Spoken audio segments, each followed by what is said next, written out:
নমস্কার, সবাই কেমন আছেন? আশা করি খুব ভালো আছেন।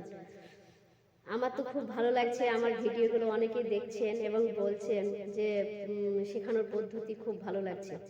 তো অনেক দিন হলো আমি ভিডিও ছাড়তে পারিনি, আমি বাইরে প্রোগ্রামে গিয়েছিলাম।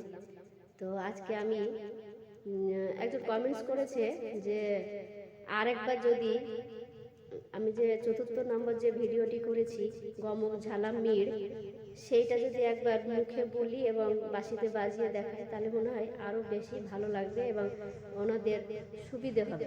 তো আমি সেটাই দেখাবো, আজকে দেখাচ্ছি। প্রথমে আমি গমক দেখাচ্ছি। গমক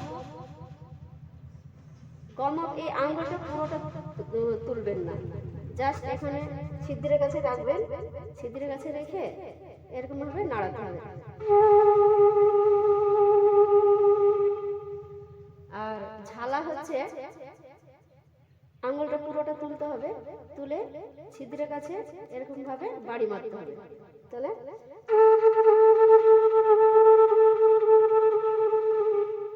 আর মিড় পর পর স্বর ব্যবহার না করে দুটো বা তিনটে স্বর, দুটো স্বর বাদ দিয়ে বা তিনটে স্বর বাদ দিয়ে যখন আমরা পরবর্তী স্বরে যাব তখন মিটটা শুনতে বেশি ভালো লাগে। তো দেখুন আমি সেরকম ভাবে বাজাচ্ছি।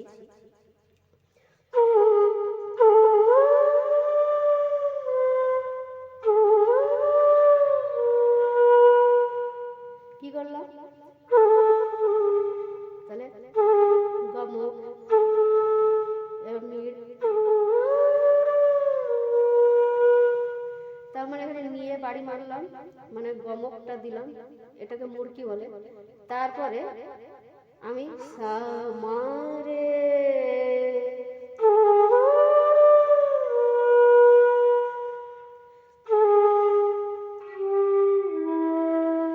তাহলে কোমল নি পা,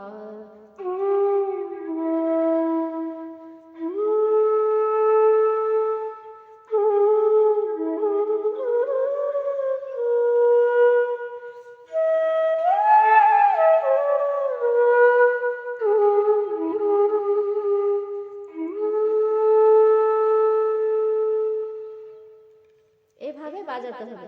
আপনারা আপনাদের সুবিধা মতো, আমি প্রথম দিকে সারগাম দিয়ে বাজালাম, আপনারা উপরের স্বরও বাজাতে পারেন, যেমন সারে মা রে, এরকম ভাবে উপর দিকটা। তারপরে পা সা নি, ভালোভাবে দেখবেন বাজাবে, এরকম ভাবে বাজানো হবে। আবার গমক মিড় ঝালা পরপর স্বরও ব্যবহার করা হয়, তবে স্বর যদি একটা দুটো বাদ দিয়ে পরবর্তী স্বরে যাওয়া যায় তাহলে বেশি শুনতে ভালো লাগে।